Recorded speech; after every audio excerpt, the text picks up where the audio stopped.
الصلاة والسلام عليك يا سيدي يا رسول الله وعلى آلك وأصحابك يا سيدي يا رحمة للعالمين. الصلاة والسلام عليك يا سيدي يا رسول الله وعلى آلك وصحابك يا سيدي يا خاتم النبيين.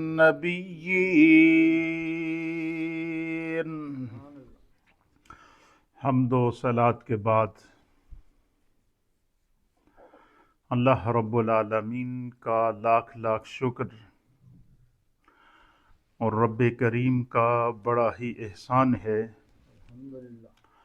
کہ جس رب کائنات نے ہم گناہگاروں کو ہماری زندگی میں ایک مرتبہ پھر جمعے کا بابرکت دن اور حج اور قربانی کے سیزن کے پرنور اور رحمتوں بھرے لمحات اور ایام نصیب کیے. ہماری زندگی میں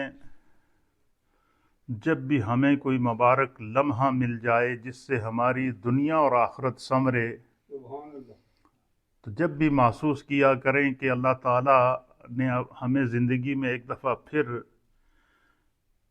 ذی الحجہ کے ایام عطا کر دیے، یا رمضان کے ایام عطا کر دیے، یا حج کے ایام عطا کر دیے، یا کوئی مبارک دن اور راتیں عطا کر دیں، تو خدا کا اس نیت سے شکریہ ادا کرنا چاہیے کہ اللہ تعالی ہم پر مہربان ہے اور اللہ چاہتا ہے کہ میرے اس بندے کی بخشش کا کوئی نہ کوئی بہانہ بن جائے. ہمارے ہاں تو یہ کنسپٹ ہوتا ہے کہ مثلا جو لوگ حج کے لیے جاتے ہیں وہ خوش قسمت ہیں اور ان کی بخشش ہو جاتی ہے، لیکن اگر حقیقت دیکھا جائے تو انسان کی زندگی کا ہر لمحہ ان میں سے کوئی نہ کوئی ایسی گھڑی ضرور ہوتی ہے کہ رب کی رحمت چاہتی ہے کہ میں اپنے اس بندے پر کرم کر دوں، اس کی بخشش کر دی جائے، اس کے گناہوں کو معاف کر دیا جائے، اسے صراط مستقیم کا نور عطا کر دیا جائے، اسے دین کی برکات نصیب کر دی جائیں، اسے رسول اللہ کی سیرت اور سنت کا نور عطا کر دیا جائے. تو اس لیے ہر لمحے زندگی کے ہر لمحے کو جو سانس ہم لیتے ہیں ہمیں ہر لمحے خدا کا شکر ادا کرنا چاہیے، اور یہی ہمارے دین کا تقاضا بھی ہے. اور جس نبی مہربان، نبی رحمان اور نبی رحمت اور نبی کریم کی ہم امت ہیں، اس نبی کی بارگاہ میں ہمیشہ درود و سلام کا نذرانہ اور محبت اور ان کی سنت اور سیرت پر عمل کے بارے میں اپنی زندگی کے لمحات کو سوچنا چاہیے. یہی ہماری زندگی ہے، اس کے علاوہ کچھ نہیں ہے، یہ میں آپ کو بتا دوں. چاہے آپ کو پورے ملک کا اقتدار مل جائے، پورے ملک کی دولتیں مل جائیں، یہ کچھ نہیں ہے، یہ ہیچ ہے اس کے نزدیک. کیوں کہ دنیا میں جو بڑے سے بڑا جو دولت مند شخص تھا نا، اس کو قارون کہتے تھے. وہ بھی جب دنیا سے گیا تو اس کے کفن میں بھی جیب نہیں تھی. تو اس لیے خداوند قدوس ہمیں زندگی میں جو نعمتیں، یہ جتنی اللہ تعالیٰ نے ہمیں آسائشیں دی ہوئی ہیں، اچھا گھر ہے، اچھی گاڑی ہے، اولاد دی ہے، اور اپنے گھر میں 5 وقت کی نماز پڑھنے کی توفیق عطا فرمائی ہے، اپنے نبی کے دین سے ساتھ محبت اور تعلق کا ایک جذبہ اللہ نے ہمیں عطا کیا ہے، یہ خدا کی ہم پر مہربانی ہے اور اس کا انعام ہے، یہ اس کا کرم ہے. ہم اس قابل نہیں ہیں، اس لیے ہر لمحہ خدا کا شکر ادا کرنا چاہیے. حج کے حوالے سے میری گفتگو جاری ہے، اور یہ اس حج کا جو سیریل ہے اس کا یہ ہمارا آخری بیان ہوگا. اس کے بعد پھر ہم انشاءاللہ آئندہ جو منڈے کو اور پھر آئندہ آنے والا جو جمعہ ہے اس میں ہم قربانی کے احکام اور مسائل کے اوپر بات کریں گے. حج کے کل 5 دن ہیں، یہ بات ذہن میں رہنی چاہیے کہ حج کے کل 5 ایام ہیں. پہلا دن 8 ذی الحجۃ الحرام میں جو ہے وہ 8 ذی الحجہ کو جو ہے وہ حجاج اکرام احرام کی حالت میں خانہ کعبہ سے مکہ شریف سے مینا کی طرف سفر کرتے ہیں۔ یہ پہلا جو دن ہوتا ہے 8 ذی الحجہ سے شروع ہو جاتا ہے، اور یہ جو ہے وہ حج کی نیت کرنے کے بعد تلبیہ پڑھتے ہوئے حجاج کا مینا کی طرف روانگی، یہ حج کا پہلا دن ہے۔ اور پھر مینا کے اندر رات گزارنا، اور پھر مینا میں رات گزارنے کے بعد نماز فجر مینا کے اندر، اور بقیہ نمازیں جیسے جیسے قافلے پہنچتے ہیں اور اس کے اندر جتنی نمازیں آتی ہیں وہ نمازیں مینا کے اندر ادا کرنی ہیں اور وہاں پر قیام کرنا ہے۔ آپ نے دیکھا ہوگا کہ بظاہر تو جب ہم میدان عرفات میں جاتے ہیں یا مزدلفہ میں جاتے ہیں، جو حجاج اکرام وہاں گئے ہیں ان کو پتہ ہے، تو وہ کھلے میدان ہوتے ہیں، جس کو جہاں جگہ مل جائے وہ اس نے وقوف کر لیا، چلا گیا تو پتہ چل جاتا ہے۔ لیکن آپ نے کبھی غور کیا کہ مینا کے اندر جب حجاج جاتے ہیں، مثلا ایک سال کے اندر اگر 25 لاکھ یا 30 لاکھ یا 35 لاکھ یا 40 لاکھ حجاج نے اگر مینا میں قیام کرنا ہے، رات گزارنی ہے، تو حجاج کا زیادہ تر قیام مینا میں ہی رہتا ہے، کیونکہ پھر وہ سارا عرفات جا کر مزدلفہ جا کر پھر مینا آتے ہیں، پھر وہاں پر پھر رکتے ہیں، پھر وہ رمی کرتے ہیں، ایک دن رمی کرتے ہیں، پھر دوسرے دن رمی کرتے ہیں، پھر تیسرے دن رمی کرتے ہیں۔ تو زیادہ تر وہ قیام حجاج کا اگر دیکھا جائے تو مینا میں ہی رہتا ہے۔ اور آپ نے دیکھا ہوگا کہ مینا کی جو بستی ہے، جو حجاج اکرام جو وہاں گئے ہیں وہ تو جانتے ہیں، وہ جو نہیں گئے ہیں انہوں نے یقیناً سوشل میڈیا کے ذریعے یا ٹیلی ویژن کے ذریعے دیکھا ہوگا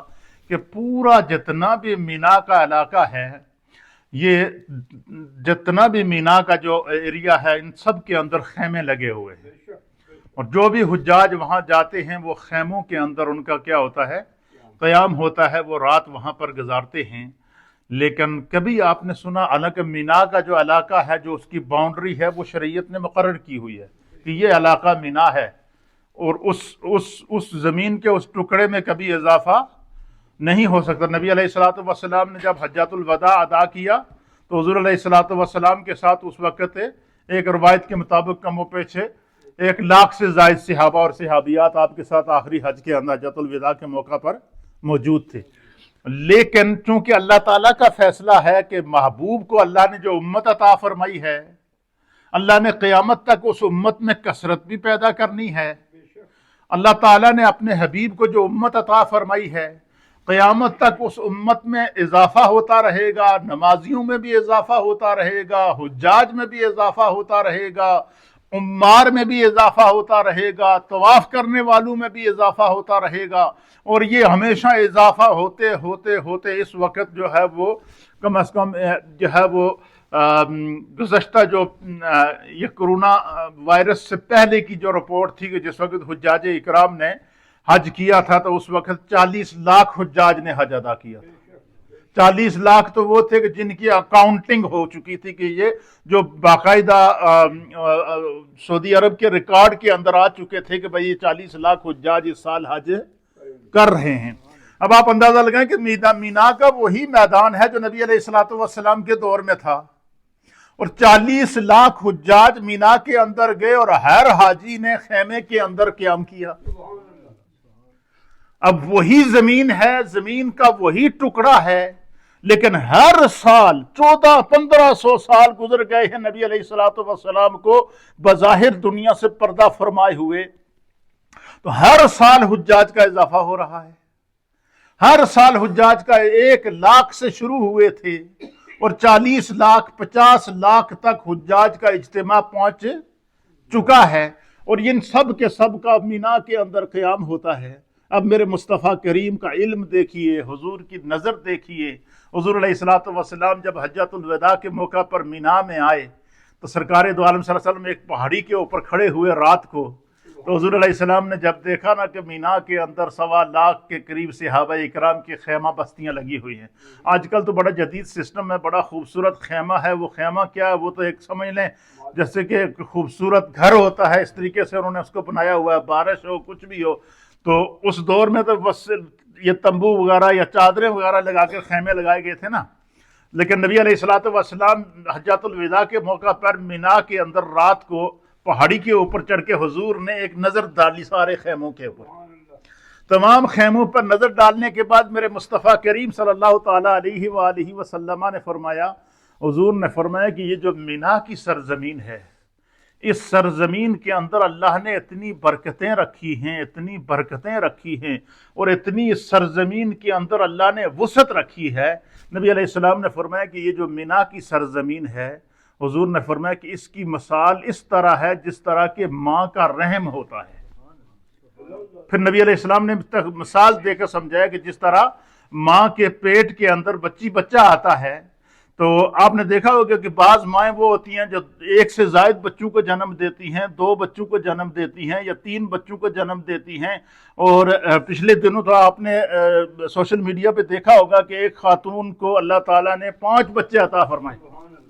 اگٹھے 5 بچے اللہ تعالیٰ نے عطا فرمائے. تو نبی علیہ السلام نے فرمایا کہ جب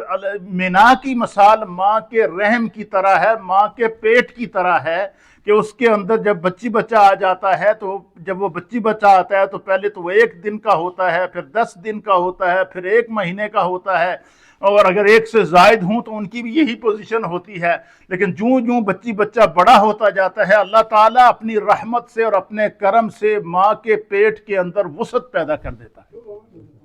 ماں کے پیٹ کے اندر کیا کر دیتا ہے؟ وسعت پیدا کر دیتا ہے. اگر 1 سے زائد بچے بھی ہوں تو اللہ تعالیٰ اس پیٹ کے اندر کیا گنجائش پیدا کر دیتا ہے. یہ خداوند قدوس کی حکمت کے اندر یہ بات شامل ہے. تو نبی علیہ السلام نے فرمایا کہ مینا کی مثال بھی یہی ہے. حضور نے فرمایا قیامت تک اگر اس میدان مینا کے اندر روئے زمین کی ساری انسانیت بھی آ جائے گی، اللہ تعالیٰ جس طرح ماں کے رحم کے اندر، ماں کے پیٹ کے اندر اضافہ کرتا رہتا ہے، اس طرح اللہ مینا کی سرزمین کو پھیلاتا رہے گا. یہ مینا کی سرزمین پھیلتی رہے گی، پھیلتی رہے گی، پھیلتی رہے گی. حضور نے فرمایا کہ قیامت تک اگر پوری انسانیت بھی مینا کے خیموں کے اندر آ جائے گی تو آپ کو محسوس نہیں ہوگا. آپ دیکھیں کہ 40 لاکھ حجاج نے مینا میں قیام کیا یا کہ نہیں کیا ہے؟ کبھی آپ نے سنا کہ مینا میں جگہ تنگ پڑ گئی؟ نہیں. کیوں؟ اللہ تعالیٰ نے اس زمین کے اندر وسعت پیدا کی. نبی علیہ السلام نے مثال دی ہے. اسی طریقے سے ایک روایت کے مطابق حضور نے فرمایا کہ یہ جو خانہ کعبہ کا لوگ طواف کرتے ہیں اور یہ جو حرم کی سرزمین ہے، آپ نے دیکھا ہوگا کہ جب حجاج اکرام حج کر کے فارغ ہوتے ہیں تو ہر حاجی کو مقررہ تاریخ کے اندر طواف زیارت کرنا ہوتا ہے یا نہیں کرنا ہوتا ہے؟ وہی 40 لاکھ حجاج، وہی 50 لاکھ حجاج جو مینا کے اندر تھے، جو عرفات کے اندر تھے، جو مزدلفہ کے اندر تھے، وہی جو وہ اگٹھے جب جا کر طواف کرتے ہیں تو طواف کے اندر بھی کبھی آپ نے نہیں سنا ہوگا. جو حجاج اکرام جانتے ہیں کہ لاکھوں کی تعداد میں حجاج ایک ہی لمحے میں طواف کرتے ہیں. کبھی یہ پتہ چلا ہو کہ حرم کی سرزمین یا خانہ کعبہ کی سرزمین جہاں طواف کیا جاتا ہے وہ تنگ پڑ گئی؟ کبھی سنا آپ نے؟ اچھا، کبھی ایسا بھی نہیں ہوتا کہ بالکل جو وہ لوگ دھکم پیل کے اندر آ گئے اور بندے کو جو ہے نہیں، بالکل ہر بندہ ایزی ہو کر طواف کرتا ہے یا نہیں کرتا ہے؟ اور ہر سال حج میں، باقی تو چلو ٹھیک ہے عمرے کے موقع پر ہوتا ہے کہ چلو لوگ لمیٹڈ ہوتے ہیں، کم ہوتے ہیں، لیکن حج کے موقع پر تو لوگ کم نہیں ہوتے نا. پھر حج کے موقع پر آپ نے دیکھا ہوگا کہ جو لوگ حج کے لیے آتے ہیں وہ تو چلو اپنی اپنی تاریخوں میں آتے ہیں، طواف کرتے ہیں، اور لیکن جس وقت حج سے فارغ ہو کر 12 ذی الحجہ اور 13 ذی الحجہ کو جس وقت وہ ساری رمی وغیرہ کر کے، قربانیاں کر کے فارغ ہو کر جس وقت وہ جاتے ہیں طواف زیارت کے لیے، تو سارے کے سارے حجاج جمع ہوتے ہیں یا نہیں ہوتے ہیں؟ آپ نے دیکھا ہوگا کہ سب کے لیے خانہ کعبہ کا طواف کے لیے وہ زمین، اس زمین کی بھی یہی مثال ہے. جس طرح مینا کی مثال ہے کہ مینا کی سرزمین پر قیامت تک اگر پوری انسانیت آئے گی، اللہ اس زمین کو پھیلاتا رہے گا. حرم کی سرزمین پر قیامت تک اگر پوری انسانیت طواف کے لیے آ جائے، کبھی بھی آپ کو حرم کی سرزمین تنگ نہیں ملے گی. کیوں؟ اس سرزمین کے اوپر اللہ کے 1.25 لاکھ انبیاء کی دعاؤں کی برکت ہے. اللہ تعالیٰ کے 1.25 لاکھ انبیاء اکرام نے اس سرزمین پر دعائیں رکھی ہیں، سجدے کیے ہیں، قدم رنجا فرمائے ہیں. یہ نبیوں کی دعاؤں اور نبیوں کے سجدوں اور نبیوں کے مجاہدوں کی سرزمین ہے، جنہوں نے اپنے رب کی بارگاہ کے اندر جو ہے وہ اس سرزمین کے اندر عبادت کی ہے، ریاضت کی ہے. تو اللہ تعالیٰ نے ایک بات یہ. دوسرا آپ نے دیکھا ہوگا کہ روئے زمین کے انسان جب حرم میں جاتے ہیں یہاں ہم اگر اس ملک کے اندر لے لیں یا کسی بھی ملک میں، اپنے ملک کے اندر پاکستان کے اندر بھی ہم دیکھیں، ہمیں کوئی نیا شخص ملتا ہے تو ہم اس سے اجنبیت محسوس کرتے ہیں یا نہیں کرتے ہیں؟ لیکن کبھی آپ نے دیکھا ہے کہ حرم کے اندر آنے والا حاجی مشرق کا بھی ہے، مغرب کا بھی ہے، عربی بھی ہے، اجمی بھی ہے، پرشین بھی ہے، دنیا کی ہر زبان سے تعلق رکھنے والا انسان وہاں موجود ہے، دنیا کی ہر ثقافت سے تعلق رکھنے والا انسان حرم میں موجود ہے، دنیا کی ہر رنگ و نسل سے تعلق رکھنے والا انسان جو ہے وہ حرم کے اندر موجود ہے۔ لیکن کبھی آپ نے محسوس کیا کہ آپ وہاں گئے اور آپ اجنبی ہوں کہ بھائی میں نے کوئی فلاں بندہ دیکھا؟ نہیں، سب کے سب اللہ کی رحمت میں ڈوبے ہوئے ہوتے ہیں، سب کی زبان پر ایک ہی ترانہ ہوتا ہے، لبیک اللہم لبیک۔ سب کی جو ہے وہ ایک ہی لباس ہوتا ہے، سب نے ایک ہی لباس پہنا ہوتا ہے، وہ احرام کی 2 سفید چادریں ہوتی ہیں۔ تو یہ ایک اللہ تعالیٰ کی طرف سے ایک ایسا جو ہے وہ رحمت اور کرم اور اجتماعی، اس میں انسانیت کو یہ میسج دیا جا رہا ہے، بالخصوص مسلمانوں کو یہ میسج دیا جا رہا ہے کہ جب ہم حدود حرم کے اندر جمع ہو جاتے ہیں، حرم کی سرزمین پر جمع ہو جاتے ہیں، خانہ کعبہ کے ماحول کے اندر جمع ہو کر جب ہم طواف کرتے ہیں، مینا میں جب ہم جمع ہوتے ہیں، وہاں ہم ایک دوسرے کی رنگ و نسل اور زبان کو نہیں دیکھتے، بلکہ ہر ایک دوسرے کو اپنائیت سے دیکھتا ہے۔ کیوں؟ میرے مصطفیٰ کریم کا ارشاد ہے کہ مسلمان چاہے مشرق کا رہنے والا ہو یا مغرب کا رہنے والا ہو، شمال کا رہنے والا ہو یا جنوب کا رہنے والا ہو، مسلمان کی مثال جسد واحد کی ہے، ایک جسم کی مثال ہے۔ تو حج کا جو ہے وہ پہلے مینا میں حجاج اکرام جاتے ہیں، قیام کرتے ہیں، اور مینا میں نماز فجر ادا کرنے کے بعد پھر عرفات میں پہنچنا شروع ہو جاتے ہیں۔ پھر میدان عرفات میں وہ حجاج جمع ہوتے ہیں، پھر میدان عرفات کے اندر جو ہے وہ پہنچتے ہیں، پھر مسجد نمرہ سے یا نمرہ سے جو ہے وہ وہاں سے خطبہ ہوتا ہے۔ اور جب نبی علیہ الصلوۃ والسلام نے حجۃ الوداع کا خطبہ دیا تھا تو آپ نے جو ہے وہ جبل رحمت کے اوپر، جب عرفات کے میدان کے اوپر ایک پہاڑی کے اوپر ایک بڑا سا پلر بنا ہوتا ہے، اس پہاڑ کا نام ہے جبل رحمت۔ حضور علیہ الصلوۃ والسلام نے وہاں کھڑے ہو کر خطبہ حج دیا تھا۔ تو اللہ کے حبیب علیہ الصلوۃ والسلام پھر حجاج وہاں پہنچتے ہیں، پھر وہاں پر جو ہے جب میدان عرفات کے اندر پہنچتے ہیں تو عرفات کے میدان کے اندر مینا سے فجر کی نماز پڑھ کے نکلتے ہیں، اور عرفات کے میدان کے اندر وہ جس وقت بھی پہنچے تو وہ وہاں پر پہنچنے کے بعد کیا کرتے ہیں؟ ظہر اور عصر کی نماز ملا کر پڑھتے ہیں۔ پھر سورج کے غروب ہونے کے بعد قافلے واپس مینا سے مزدلفہ کی طرف روانہ ہوتے ہیں، اور مزدلفہ میں جو قافلے پہنچتے ہیں وہ چاہے رات کے آخری حصے میں پہنچے، وہاں پہنچنے کے بعد مغرب اور عشاء دونوں ملا کر پڑھنی پڑتی ہیں۔ تو یہ ایک نظم اجتماعی جو ہے وہ قرآن کریم فرقان مجید کے اندر اور احادیث کے اندر اللہ کے پیارے حبیب لبیب نبی رحمت صلی اللہ تعالیٰ علیہ وآلہ وسلم نے اس کی برکت کو بتایا ہے۔ پھر اسی طریقے سے حضور اللہ نبینا علیہ الصلوۃ والسلام نے فرمایا کہ حج کا جو سب سے بڑا رکن ہے، رکن اعظم جس کو کہتے ہیں، حج کا سب سے بڑا رکن جو ہے وہ میدان عرفات میں وقوف کرنا ہے۔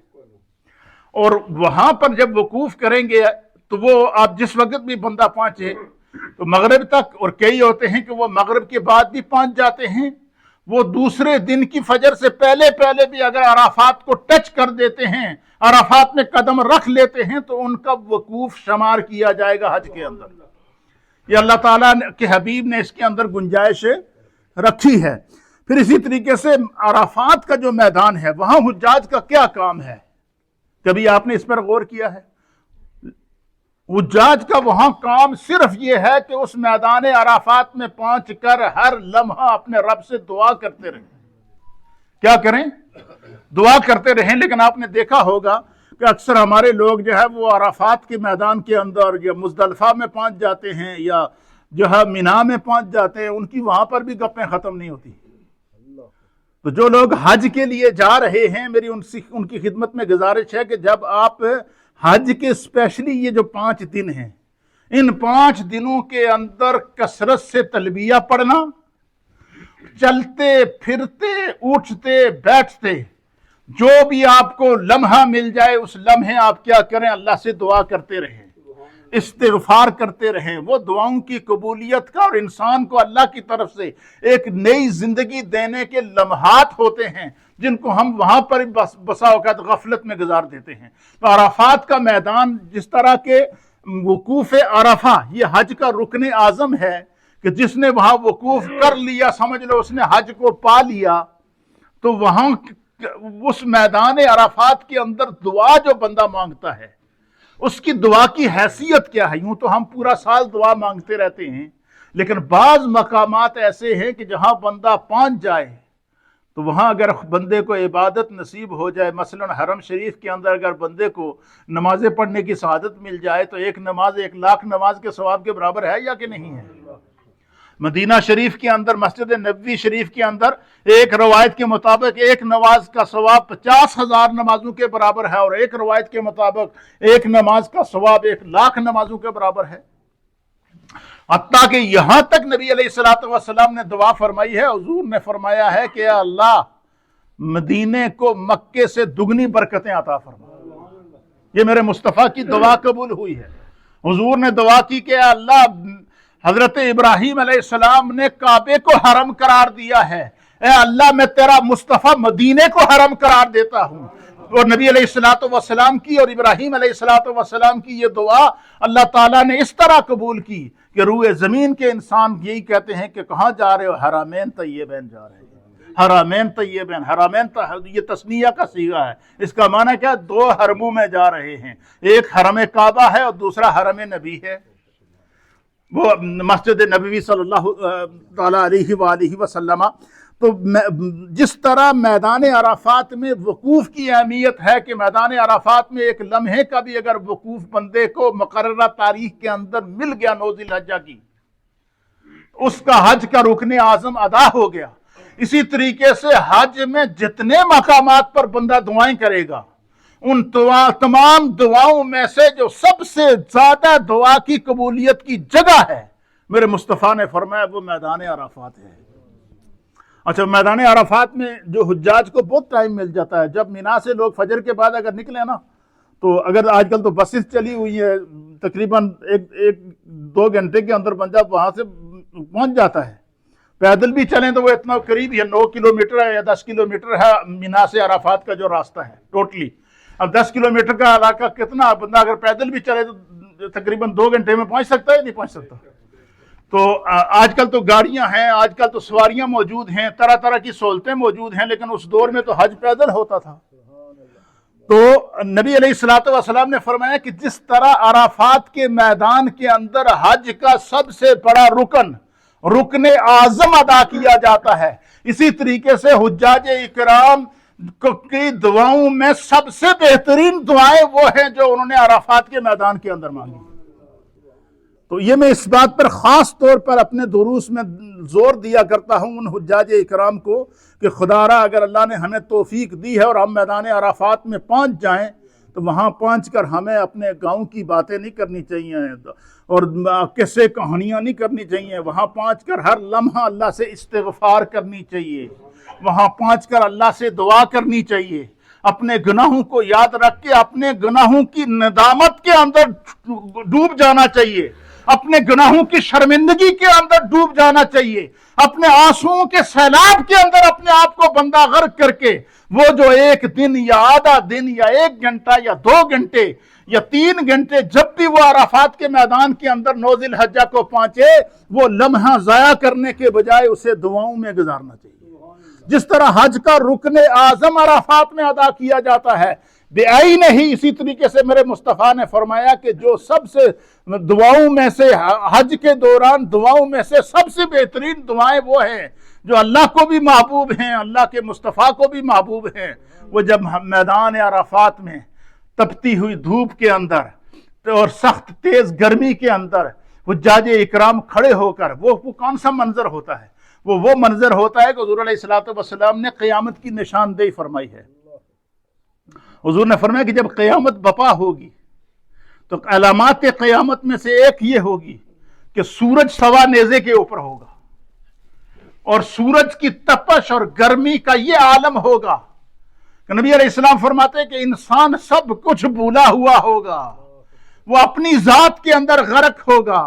اس کی نگاہ، اس کی سوچ، اس کا فکر، اس کا خیال، اس کا تصور، اس کا تخیل، بندہ مومن کا تخیل اور تصور یہ ہوگا کہ میدان محشر کی اس گرمی کے اندر ہمیں خدا کی رحمت کا سایہ مل جائے، اللہ کے کرم کا سایہ مل جائے، ہماری بخشش ہو جائے. اور پھر جن پر اللہ تعالیٰ رحمت کا سایہ کرتا ہے وہ سوا نیزے پر موجود سورج کی تپش کو برداشت کریں گے یا نہیں کریں گے؟ بعین ہی اسی طریقے سے جب میدان عرفات میں حجاج جمع ہوتے ہیں، موسم سرما ہو یا موسم گرما ہو، جب ایک میدان کے اندر 30-40 لاکھ لوگ موجود ہوں گے تو انسان کے اپنے جسم کی اتنی ہیٹ ہوتی ہے کہ اس گرمی کا عالم کیا ہوتا ہے کہ ہر انسان پسینے میں ڈوبا ہوا ہوتا ہے، گرد و غبار سے اس کا جسم اٹا ہوا ہوتا ہے، ہر طرف جو ایک عجیب و غریب کیفیت ہوتی ہے، ایک ایسی کیفیت ہوتی ہے کہ عجز اور انکساری کا وہاں پتہ چلتا ہے کہ جسم کے اوپر صرف 2 چادریں ہیں، بال بکھرے ہوئے ہیں، گرد و غبار جسم پر پڑا ہوا ہے. لیکن انسان اس وقت اپنے لباس کی طرف نہیں دیکھتا، انسان یہ نہیں دیکھتا میرے ساتھ کون کھڑا ہے. اس وقت خدا کی رحمت کا نزول ہو رہا ہوتا ہے. تو اس لمحے حضور نے فرمایا کہ جس طرح میدان عرفات کے اندر حجاج اکرام کا رکن اعظم وقوف عرفہ رکن اعظم ہے، اسی طریقے سے حج کے یہ جو 5 ایام ہیں، 5 دن 8 ذی الحجہ سے لے کر 13 ذی الحج تک، یہ جو حج کے ایام ہیں، ان ایام میں حضور نے فرمایا کہ جتنا بھی حجاج دعائیں مانگے گا، ان دعاؤں میں سب سے بہترین دعائیں جو اللہ کو زیادہ محبوب ہیں، اللہ کے رسول کو زیادہ محبوب ہیں، جو خدا کی رحمت اور کرم کے اندر ڈوبی ہوئی ہوتی ہیں اور ان کی قبولیت میں کوئی شک ہی نہیں ہوتا، حضور نے فرمایا وہ دعا میدان عرفات کی دعا ہے. اس لیے میں اپنے دوستوں کو جو بھی جاتے ہیں حج کے لیے میں یہ پیغام دیا کرتا ہوں کہ جب وقوف عرفہ ہمیں نصیب ہو جائے تو اسے ہمیں گپ شپ کے اندر گزارنا نہیں چاہیے، اللہ کی عبادت کے اندر، اللہ کی تسبیح کے اندر تلبیہ پڑھتے ہوئے اور دعا مانگتے ہوئے گزارنا چاہیے. حدیث پاک سماعت فرمائیں، ترمذی شریف کی حدیث ہے. وعن عمر بن شعیب رضی اللہ تعالیٰ عنہ وعن ابیہ وعن جدہ، سب کہیں سبحان اللہ. حضرت عمر بن شعیب کہتے ہیں کہ یہ حدیث مجھے میرے بابا، میرے والد نے سنائی ہے، اور میرے والد کو یہ حدیث میرے دادا نے سنائی ہے. اس میں یہ پیغام کیا ہے؟ اس میں پیغام یہ ہے کہ اچھی باتیں ہمیں خود بھی جاننی چاہیے، اپنے بچوں کو بھی بتانی چاہیے، اپنے پوتے پوتی اور نواسی نواسوں کو بھی بتانی چاہیے. یہ سنت مصطفیٰ ہے. یہ جو حدیث میں آپ کو سنانے والا ہوں اس کے راویوں کو آپ دیکھیں. حضرت عمر بن شعیب کہتے ہیں کہ یہ حدیث جو میں آپ کے سامنے بیان کر رہا ہوں، اس حدیث کو میرے باپ شعیب نے بیان کیا ہے، اور فرمایا کہ میرے والد کو یہ حدیث ان کے والد میرے دادا نے بیان کی ہے. اور وہ کیا حدیث ہے؟ فرمایا کہ ان النبی صلی اللہ تعالی علیہ وآلہ وسلم، کہ حضور علیہ الصلوۃ والسلام نے ارشاد فرمایا، قال، نبی علیہ الصلوۃ والسلام نے فرمایا، حضور نے فرمایا کہ خیر الدعاء دعاء یوم عرفہ وخیر ما قلت انا والنبیون من قبلی. اللہ اکبر، سبحان، سب کہیں سبحان اللہ. حضور علیہ الصلوۃ والسلام نے فرمایا کہ خیر الدعاء دعاء یوم عرفہ، فرمایا کہ حج کے دوران مانگی جانے والی دعاؤں میں سب سے بہترین دعائیں وہ ہیں جو عرفات کے میدان کے اندر مانگی جائیں. ان کی قبولیت کے اندر کوئی شک نہیں ہے. ایک روایت کے مطابق نبی علیہ الصلوۃ والسلام نے فرمایا کہ جب حاجی میدان عرفات میں پہنچتا ہے تو اس کا جسم ریت سے اٹا ہوا ہوتا ہے، اس کے بال بکھرے ہوئے ہوتے ہیں، اور اس کے وہ اللہ تعالیٰ کی بارگاہ میں استغفار کر کے اپنے گناہوں کو یاد کر کے گڑ گڑا رہا ہوتا ہے. فرمایا اللہ تعالیٰ اس حاجی کے اس منظر کو براہ راست آسمان دنیا سے ملاحظہ فرما رہا ہوتا ہے. اللہ تعالیٰ فرشتوں کے سامنے بیان کرتا ہے کہ اے میرے فرشتوں، یہ ذرا میرے ان بندوں کو تو دیکھو، تم نے تو کہا تھا کہ یہ انسان دنیا میں فساد پھیلائے گا، خون ریزی کرے گا، تم نے ان کی خون ریزی تو دیکھی تھی. میں میرے فرشتوں آؤ، آج تمہارا رب میں اپنے بندوں کی عاجزی تمہیں دکھاتا ہے. آؤ آج تمہارا رب اپنے بندوں کی التجائیں تمہیں دکھاتا ہے.